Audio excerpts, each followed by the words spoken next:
नमस्कार, आप देख रहे हैं संसद टेलीविजन का विशेष कार्यक्रम नेशनल इवेंट्स और मैं हूं आपके साथ अर्चना मिश्रा। प्रधानमंत्री नरेंद्र मोदी ने एससीओ शिखर सम्मेलन की अध्यक्षता की। इस सम्मेलन का विषय एक सुरक्षित एससीओ की ओर है। इस सम्मेलन की अध्यक्षता भारत कर रहा है। सम्मेलन में क्षेत्रीय सुरक्षा, कारोबार सहयोग और संपर्क बढ़ाने के उपायों पर चर्चा की गई। वीडियो कॉन्फ्रेंसिंग के जरिए जुड़े प्रधानमंत्री नरेंद्र मोदी ने अपने संबोधन में कहा कि भारत का सिद्धांत पूरा विश्व ही एक परिवार है। एक्सटेंडेड नेबरहुड ही नहीं, एक्सटेंडेड फैमिली की तरह देखते हैं। एक्सेलेंसीज, एससीओ के अध्यक्ष के रूप में भारत ने हमारे बहुआयामी सहयोग को नई ऊंचाइयों तक ले जाने के लिए निरंतर प्रयास किए हैं। इन सभी प्रयासों को हमने दो मूलभूत सिद्धांतों पर आधारित किया है। पहला, वसुधैव कुटुंबकम, यानी पूरा विश्व एक परिवार है। प्रधानमंत्री नरेंद्र मोदी ने वीडियो कॉन्फ्रेंसिंग के जरिए आंध्र प्रदेश के पुट्टपर्थी में साई हीरा ग्लोबल कन्वेंशन सेंटर का उद्घाटन किया। इस उद्घाटन समारोह में दुनिया भर के प्रमुख गणमान्य व्यक्ति और श्रद्धालु मौजूद रहे। श्री सत्य साई सेंट्रल ट्रस्ट ने पुट्टपर्थी स्थित प्रशांति निलयम में एक नई सुविधा साई हीरा ग्लोबल कन्वेंशन सेंटर का निर्माण किया है। प्रशांति निलयम श्री सत्य साई बाबा का मुख्य आश्रम है। समाज सेवी श्री रयुको हीरा द्वारा प्रदत्त यह कन्वेंशन सेंटर सांस्कृतिक आदान प्रदान, आध्यात्मिकता और वैश्विक सद्भाव को बढ़ावा देने वाले दृष्टिकोण का एक प्रमाण है। इस अवसर पर प्रधानमंत्री नरेंद्र मोदी ने वीडियो कॉन्फ्रेंसिंग के जरिए समारोह को संबोधित भी किया। अपने संबोधन में प्रधानमंत्री ने कहा कि समाज के हर वर्ग की भागीदारी से आज समाज परिवर्तित हो रहा है। साथ ही उन्होंने कहा कि संत एक बहते जल की तरह हैं। समाज के हर वर्ग की भागीदारी से आज परिवर्तन आ रहा है। इसलिए ग्लोबल काउंसिल जैसे आयोजन भारत के बारे में जानने का और बाकी विश्व को इससे जोड़ने का एक प्रभावी जरिया है।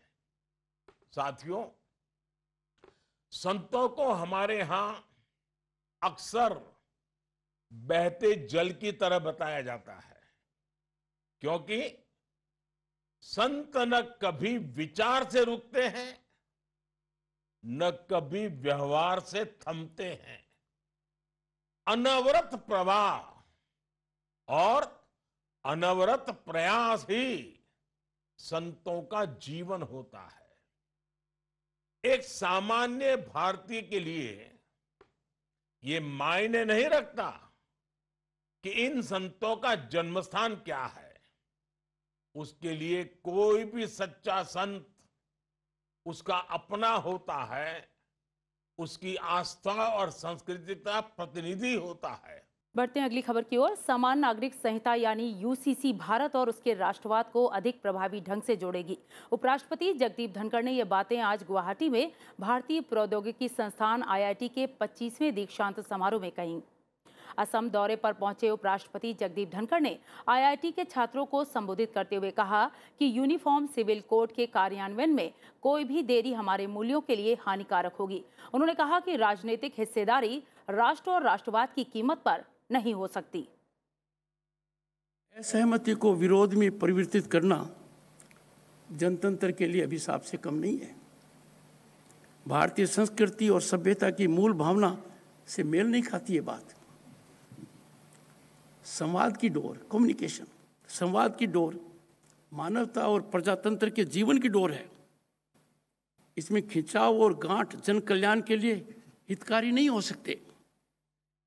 एक छत के नीचे विरोध और असहमति स्वाभाविक है।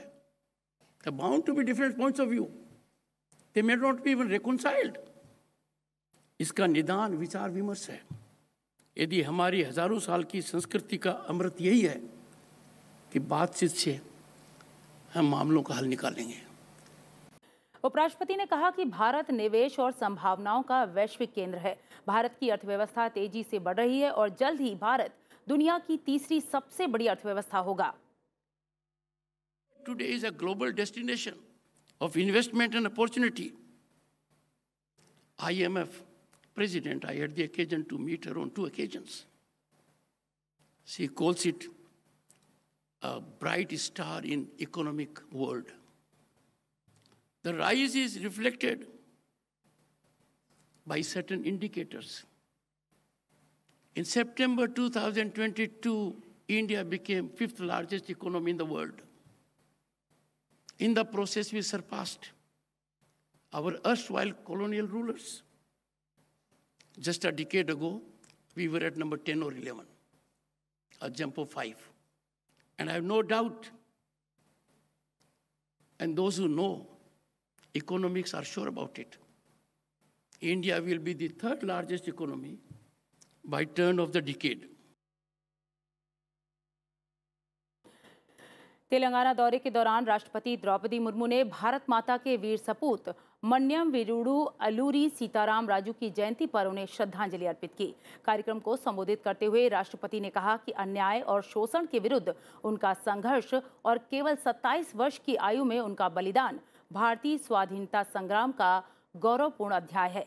राष्ट्रपति ने कहा कि अल्लूरी सीताराम राजू ने स्थानीय परिस्थितियों के अनुरूप जनजातीय अस्मिता, अधिकार और जीवन शैली के हित में संग्राम की ऐसी धारा प्रवाहित की जिसका स्मरण आने वाली पीढ़ियों को सदैव प्रेरित करता रहेगा। इस मौके पर राष्ट्रपति ने युवा पीढ़ी को समाज के वंचित वर्गों के हित में निस्वार्थ भाव से सेवा करने का संदेश दिया। सभी देशवासी बड़े उत्साह से आज़ादी का अमृत महोत्सव मना रहे हैं। आज के इस समारोह को मैं आज़ादी के अमृत महोत्सव से जुड़ी एक अत्यंत महत्वपूर्ण पर्व मनाती हूँ। आज का ये पर्व सभी देशवासियों को, विशेषकर युवा पीढ़ी को अल्लूरी सीताराम राजू की अनन्य देशभक्ति और साहसिकता से परिचित करने का अवसर भी है। अन्याय और शोषण के विरुद्ध उनका संघर्ष तथा केवल 27 वर्षों की आयु में उनका बलिदान भारतीय स्वाधीनता संग्राम का गौरवपूर्ण अध्याय है। लोकसभा अध्यक्ष ओम बिरला ने स्वामी विवेकानंद की पुण्यतिथि पर उन्हें नमन किया। ट्वीट के जरिए संदेश में उन्होंने कहा कि आदर्श, अनुशासन, मर्यादा, परिश्रम, ईमानदारी और उच्च मानवीय मूल्यों के बिना किसी का जीवन महान नहीं बन सकता। अपने प्रेरणादायी और ऊर्जावान शब्दों से व्यक्ति को समाज और देश की सेवा के पथ पर गतिमान करने वाले महान संत स्वामी विवेकानंद जी की पुण्यतिथि पर नमन। तो फिलहाल हमारे विशेष कार्यक्रम नेशनल इवेंट्स में इतना ही। आप देखते रहिए संसद टीवी। नमस्कार।